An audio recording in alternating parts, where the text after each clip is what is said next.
What's going on, Bulldog Nation? Welcome back to another video, man. It's your boy 2H Bulldog OG, back for your entertainment, you feel me? Today, guys, we're gonna be watching some scary ass TikToks that's for sure gonna creep you up at nighttime before you go to sleep. It's gonna shake you up, you know what I'm saying? Without further ado, let's go outside, smoke this blunt. Let's get straight into the video, man. We out. We need to talk about this photo because this was the only photo found in Michael's camera after he mysteriously passed away. Michael's mom had suspected that something was wrong for weeks because all around the house she's been seeing shadows coming from the corners of her eyes, but she thought it must be her imagination until she realized all the family members living inside the house felt like they were being watched. Then one day Michael ran into his parents' bedroom screaming in fear, saying he saw a man in the mirror with a distorted mouth, his face wrapped in some kind of sheet. That was the first time anyone in the family actually came face to face with whoever or whatever was living in their house without them knowing. Soon after that, Michael passed away suddenly, but his parents knew something else was going on. That's when they found a note hidden in Michael's bedroom, and all it said was, "I got it, Mom, check the camera." Follow for more. Japanese yokai, Doro Tabo, the muddy monk.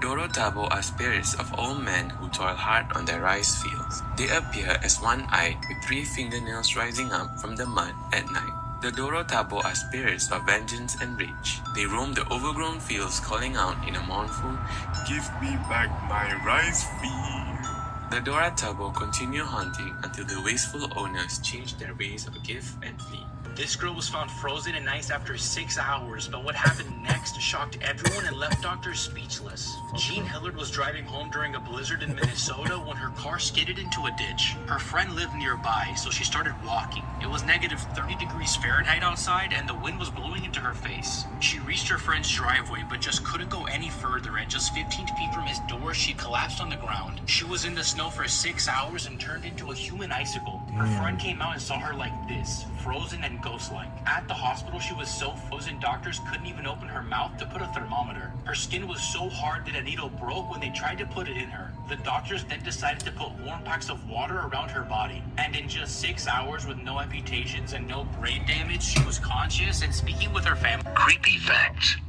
you didn't know about the Philippines.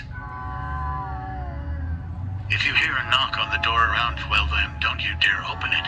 Ignore it and go back to sleep. If you hear an ambulance and a random dog barking, it means the patient will die. If you see a white lady, do not fake you're praying or she will join you. This is crazy, bro. The song Stairway to Heaven, if you play it backwards, it is the most demonic thing you'll probably ever hear. I'm just gonna play it for you. Okay.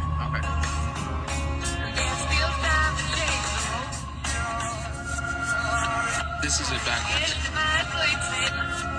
Like...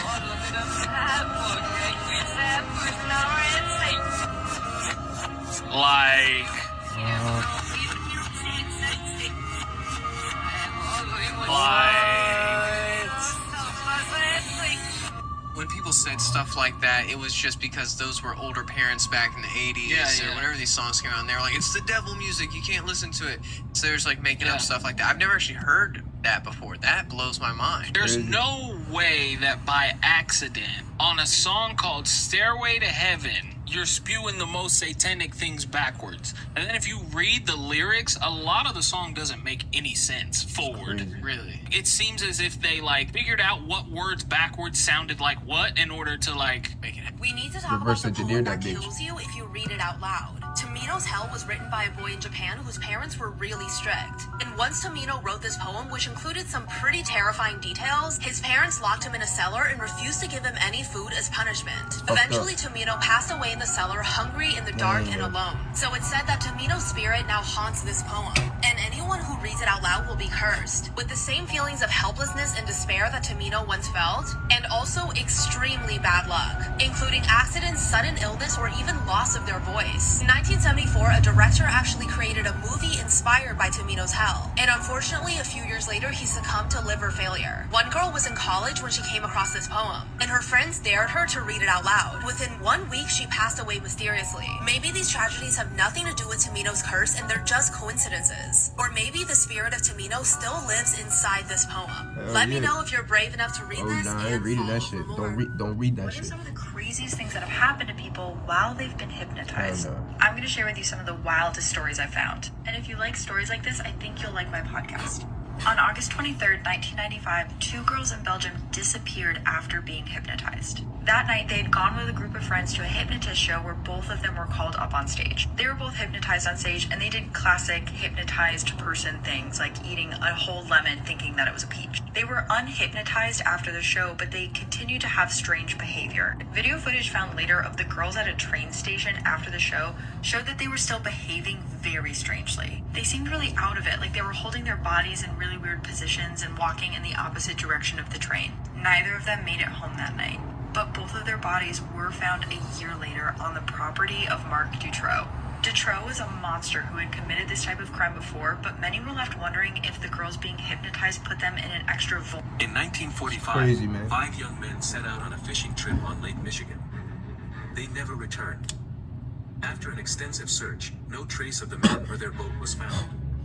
Nearly 40 years later, in 1983, a recreational diver discovered the wreckage of the boat in the depths of the lake.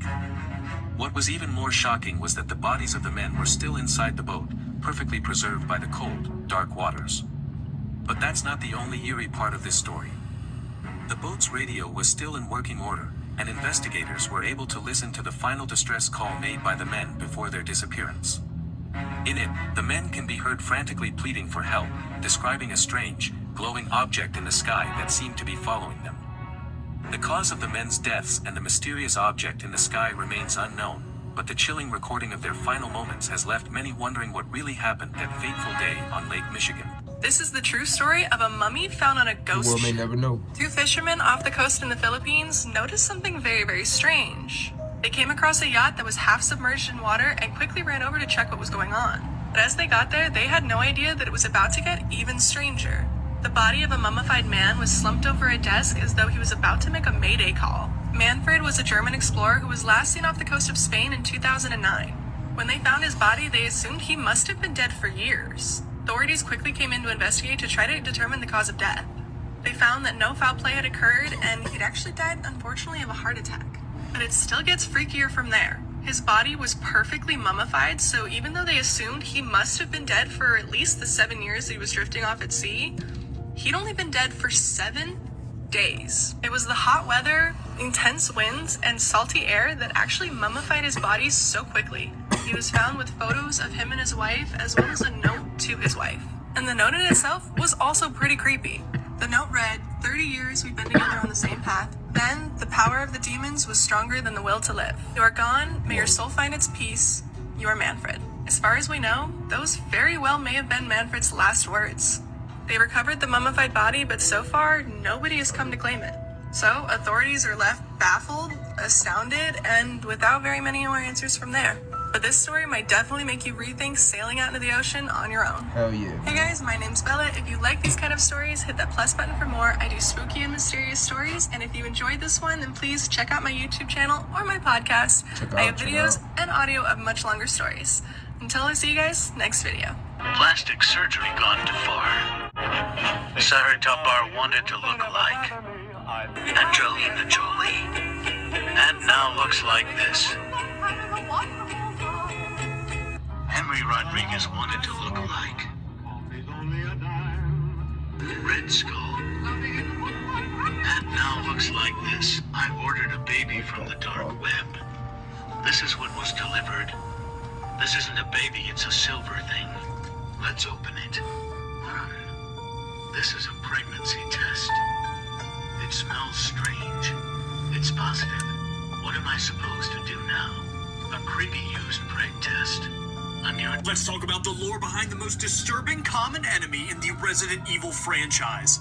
The Revenant from Resident Evil Revelations 2. This one is gruesome. Revenants are the result of Alex Wesker's experimentations with the Ouroboros virus, the same virus that Wesker uses in Resident Evil 5. But Revenants aren't made from just injecting the host with the virus. It's much, much worse. They take various body parts from humans that have already passed away and stitch them together with thread and metal. Then they inject that Frankenstein corpse with the virus. And because Revenants were made in this weird and disturbing way, they actually have full control over each individual body part that was mashed together. But what happens when you combine multiple revenants together and give them the virus, you get something even worse.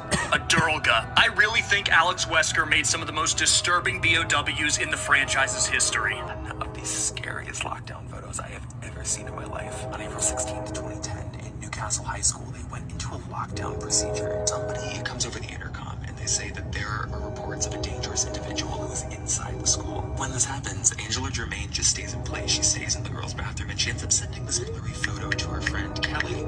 And she's like, I've got to stay in here. Oh my God. What she didn't realize was that when she sent that picture in the dimmed emergency lights of that bathroom, she had captured the intruder who was hiding behind the end stall. And by the time her friend even notices the face and tells teachers and police and they get to the bathroom, Angela was found stabbed more than 15 times, having later succumbed to those injuries. Because of Angela's final photo and 2 other witnesses in the school, they do make a composite sketch, but they would never find this person. The only thing that we have left is the fight. Did Nikola Tesla really know the secret behind the pyramids?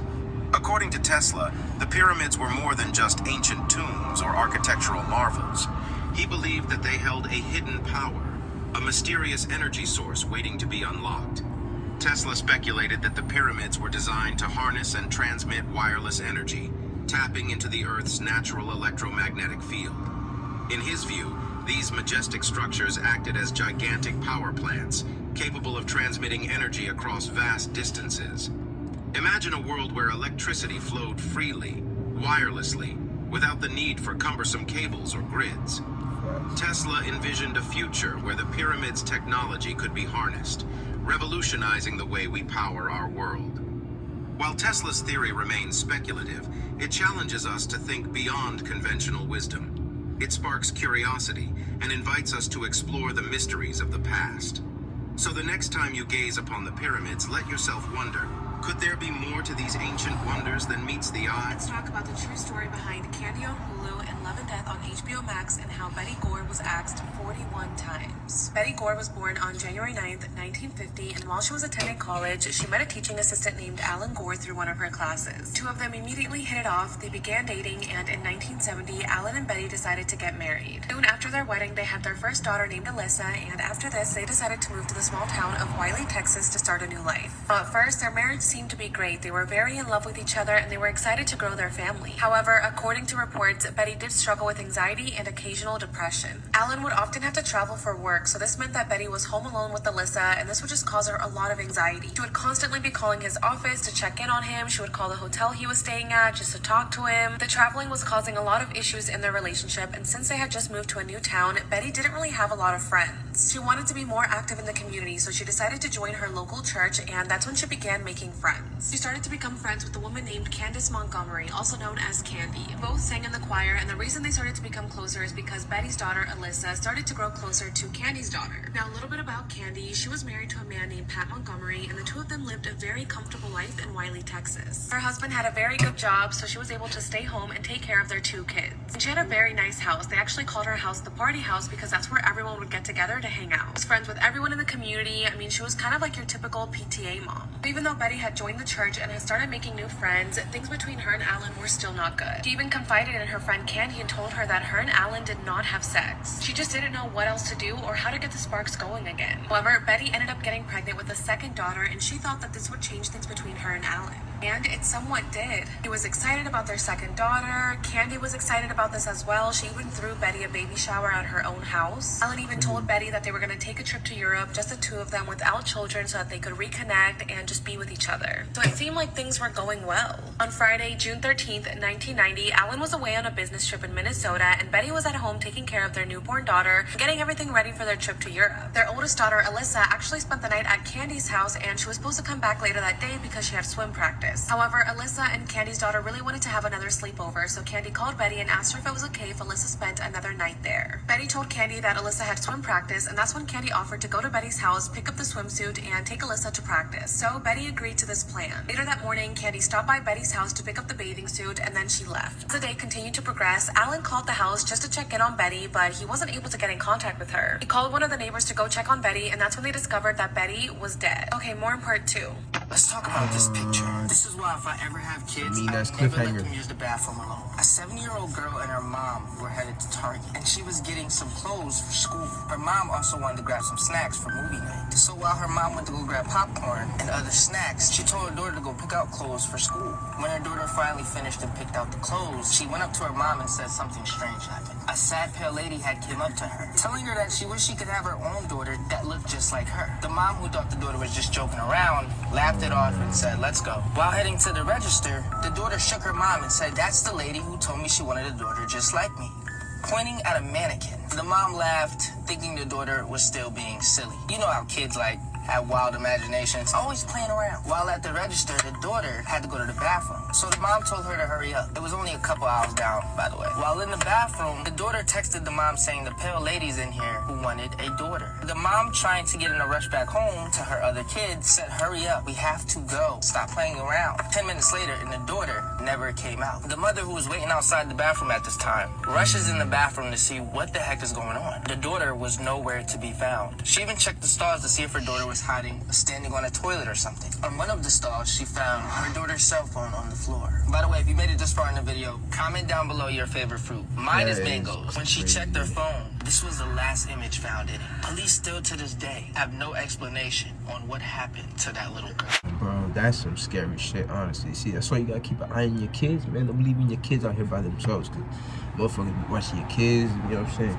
People trying to rob you and shit like that. Ain't no need for none of that shit. So, you know what I'm saying? Stay aware, stay 10-toed. But if you guys did enjoy these scary videos, you know what I'm saying? Please do not forget to leave a like down below, drop a comment, you know what I'm saying? And subscribe to the channel for more videos, man, because the uploads dropping, you know what I'm saying? They coming every Sunday and every Wednesday, so stay tuned. Check out my last video, and we out. Peace.